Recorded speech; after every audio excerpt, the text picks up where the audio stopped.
안녕하세요, 오더리입니다. 오늘도 영상을 시청해주셔서 감사합니다. 여러분, 오늘 오랜만에 2차전지 영상을 들고 와봤습니다. 일전에 2차전지 영상을 몇 차례 올린 적이 있었습니다만 앞으로는 이제 본격적으로 2차전지 산업에서 가장 핵심적인 이야기들을 몇 가지를 좀 풀어보고자 해요. 오늘 영상은 그중 첫 번째라고 볼 수 있겠는데요. 최근 들어서 핫 이슈, 이 2차전지 공정 중에서도 이 레이저 공정에 대해서 살펴볼 텐데요. 이번에 제작한 이 영상은요, 제가 블로그에 작성한 아주 자세한 글을 요약해서 만든 영상입니다. 영상 시청 후에 블로그 글도 함께 참고하셔서 보다 자세한 이야기들을 함께 살펴보시면 더욱더 도움이 되리라 생각합니다. 자, 그러면 여러분의 시간을 아껴드리기 위해서 바로 시작해보도록 하겠습니다. 자, 리튬 이온 배터리는요, 양극과 음극으로 구성되어 있습니다. 우리가 일반적으로 사용하는 건전지도 마찬가지죠. 그런데 이 리튬 이온 배터리의 내부를 살펴보면 이러한 양극과 음극이 각각 고유한 모양을 가지고 있습니다. 그 모양은요, 대략 지금 보시는 그림처럼 생겼어요. 자, 그러면요, 양극도 음극도 이처럼 고유한 모양을 가지고 있다면 2차 전지를 만드는 과정에서 양극과 음극을 이러한 모양으로 만들어주는 공정이 있을 것입니다. 자, 그런데 이러한 모양을 만들어주는 방법이 몇 가지가 있는데 요즘에 가장 널리 사용되는 공정이 바로 노칭 공정이다 라고 보시면 되겠습니다. 자, 노칭 공정은요, 바로 넓은 사각형을 일부 잘라내서 음극과 양극의 고유한 모양으로 만들어주는 그러한 공정이라고 보실 수 있겠어요. 근래 나온 아이폰 일부도 보면 어떻습니까? 노치 디스플레이가 탑재된 경우가 있죠. 바로 같은 단어다, 노칭 공정이다 라고 볼 수가 있겠습니다. 자, 그렇다면 노칭 공정은요, 커다란 네모의 일부를 잘라내서 우리가 원하는 양극과 음극의 모양으로 만들어주는 그러한 공정인데, 그러면 어떻게 잘라낼 것인가? 이 잘라내는 방법이 꼭 한 가지만 있는 게 아닙니다. 칼이나 가위와 같은 절단 도구를 이용해서 잘라낼 수도 있고요. 이보다 더 어려운 다른 방법으로 잘라낼 수도 있습니다. 자, 그런데 지금까지 이 노칭 공정에서 가장 널리 이용되어 온 방식은 바로 절단기를 이용해서 잘라내는 그러한 방식이었습니다. 칼날로 잘라 눌러내는 방식이다 라고 해서 프레스를 이용한 노칭 공정이다 라고 부릅니다. 노칭 공정 중에서도 프레스 공정이 있구나 라고 생각하시면 될 것 같습니다. 그래서요, 여러분께서 2차전지 공장을 방문해 보시면 굉장히 많은 칼날들이 활발히 이용되는 걸 볼 수가 있어요. 절단기가 이용된다 라고 말씀을 드려볼 수 있다는 것입니다. 이러한 프레스 기반의 노칭 공정은요, 지금까지 수많은 배터리 기업들이 가장 기본적으로 채택해 온 공법입니다. 굉장히 단순하게 힘을 주어서 탁탁탁 찍어내기만 하면 양극과 음극이 내가 원하는 모양으로 탁탁탁 찍혀 나오기 때문에 굉장히 비용도 저렴하고 그리고 기술도 굉장히 단순하고 특별한 어려움도 없는 그러한 공정이었다라고 보실 수가 있겠습니다. 그런데요, 이처럼 칼날을 이용해서 양극과 음극을 잘라내다 보니까 이 시간이 지날수록 점점점 몇 가지 문제들이 생겨나기 시작했어요.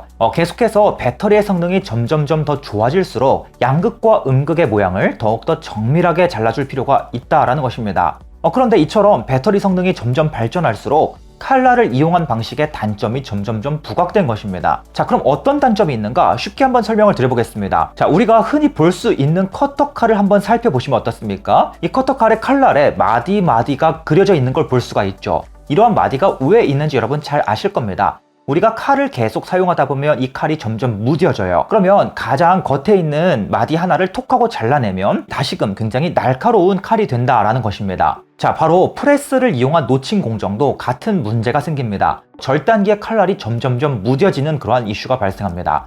그런데요, 이처럼 칼날이 무뎌지게 되면 무언가 점점 일그러진 모양으로 만들어지게 되면서 이 배터리의 불량을 야기할 수 있게 된다라는 것입니다. 그래서 실제로 배터리 업체들이요, 이 칼날을 계속해서 날카롭게 유지하기 위해서 주기적으로 칼날을 갈아주고 있습니다. 유독 굉장히 빨리 닳다 보니까 이 노칭 공정에 사용되는 이 절단기 칼날을 계속해서 3일마다 또는 5일마다 갈아주고 있는 것이 현실이다라는 것입니다. 그래서 어떻습니까? 이 배터리를 만드는데 만약에 칼날을 갈아주지 않는다라고 하면 첫날에 만든 배터리와 7일 뒤에 만든 배터리는 이 품질 차이가 상당히 생긴다라고 우리가 이해를 해볼 수가 있겠습니다. 자, 그리고요, 프레스 방식은요, 또 하나의 문제가 있습니다. 쉬운 예시를 한번 들어보겠습니다. 자, 여러분, 맥도날드에서 햄버거를 드실 때요, 자, 햄버거를 친구랑 반을 나눠 먹고 싶어요. 그래서 이 햄버거를 어떻게 합니까? 칼로 반을 잘라서 나눠 먹으려 합니다.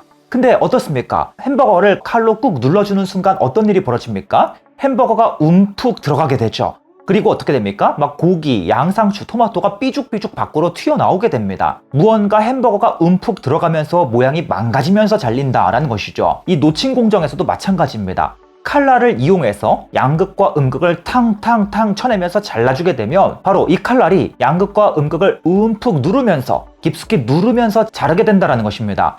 이로 인해서 양극과 음극이 부분적으로 늘어나는 문제가 생겨요. 모양이 변형되는 문제가 생긴다라는 것입니다. 그래서 이로 인해서 배터리의 분량이 늘어나게 되고요. 수율이 떨어지게 되고요. 생산성도 떨어지게 되고요. 이러한 문제가 굉장히 커지게 된다라는 것입니다. 그래서 이 프레스 기반의 노칭 공정이 지금까지는 가장 대중적으로 사용된 그러한 공정이었습니다. 하지만 계속해서 배터리 성능이 높아지는 과정에서 점점점 이러한 단점이 더욱 부각되기 시작하면서 야, 이젠 안 되겠다. 이 노칭 공정을 한번 좀 새로운 방법으로 진행해보자. 이러한 필요성이 계속해서 제기되었던 것입니다. 그래서 배터리 업체들이 찾아낸 대안이 무엇인가? 바로 레이저를 이용해서 절단하자라는 것입니다. 그래서 여러분, 이 노칭 공정의 최근 이슈를 정리해드리자면 바로 레이저가 도입되기 시작한다. 레이저의 비중이 점점점 높아진다. 이 점이 가장 중요한 포인트가 되겠습니다. 자, 그런데 레이저를 그냥 도입하면 되는가? 자, 여기서도 문제가 발생합니다. 레이저라고 절대 완벽하지가 않습니다. 자, 일단 먼저 레이저란 녀석은요, 비싸다라는 단점이 있습니다. 실제로 이 프레스 기반의 노칭 장비요, 즉 칼날을 이용한 노칭 장비는 장비 한 대당 평균 가격이 대략 10억 원에서 20억 원 사이에서 형성됩니다. 자, 이에 반해서 레이저는 더욱더 많은 부속품, 많은 반도체 칩, 값비싼 모듈이 사용되기 때문에 장비의 가격이 높아지는 특징이 있습니다. 장비 대당 평균 단가가 대략 20억 원에서 30억 원 정도 된다라고 말씀을 드려볼 수 있겠어요. 그런데 최근 배터리 업체들의 입장은 어떤가? 우리가 배터리의 품질을 더욱더 높이기 위해서는 그 정도 금액은 우리가 충분히 감당할 수 있다. 돈이 문제가 되진 않는다라는 그러한 입장을 취해 왔습니다. 자, 그런데 이처럼 장비 비용이 비싸다는 것은 크게 문제가 되지 않습니다만 이 배터리 업체들에게 조금 고민이 되는 그러한 단점이 또 한 가지가 있습니다. 바로 무엇인가? 자, 양극과 음극은요, 단순히 한 가지 물질로만 이루어져 있지 않습니다. 이 양극 위에도 그리고 음극 위에도 굉장히 다양한 소재들이 잔뜩 발라져 있어요. 그런데 문제가 무엇인가 하면 레이저가 이 소재를 잘못 건드리게 되면 이 소재에 불이 붙을 수가 있습니다. 열에 굉장히 민감한 특징을 가지고 있는데, 그래서 레이저 업체들이요, 단순히 음극과 양극을 빠르게 잘 정교하게 잘라내는 것만 중요한 것이 아니라 레이저의 성능을 변화시켜 가면서 레이저의 주파수와 이 파장과 강도를 계속해서 조절해 나가면서 양극과 음극을 발화시키지 않고 정밀하게 잘라내는 그러한 기술을 확보할 필요가 있다는 것입니다. 자, 그리고 또 한 가지는요, 레이저가 양극과 음극을 잘라내는데 이 음극은 비교적 쉽게 잘려나갑니다. 음극은요, 가장 아래에 구리 기판이 자리 잡고 있어요. 그런데 문제는 바로 양극입니다. 양극은 가장 아래에 알루미늄 기판이 자리 잡고 있어요. 그런데 이 알루미늄이란 녀석이 어떤 녀석인가? 빛이 들어오면 이 빛의 대부분을 반사시키는 녀석입니다. 그래서 우리 주변에서 보시면 어떻습니까? 알루미늄 호일은 굉장히 반짝반짝거리죠. 실제로 이 알루미늄이요, 과거에 핸드폰을 굉장히 예쁘게 보이기 위해서 이 핸드폰의 외장 금속 재료로도 굉장히 활발히 쓰여왔습니다. 그럼 굉장히 반짝반짝한 메탈 케이스, 핸드폰을 만들 수 있기 때문이에요.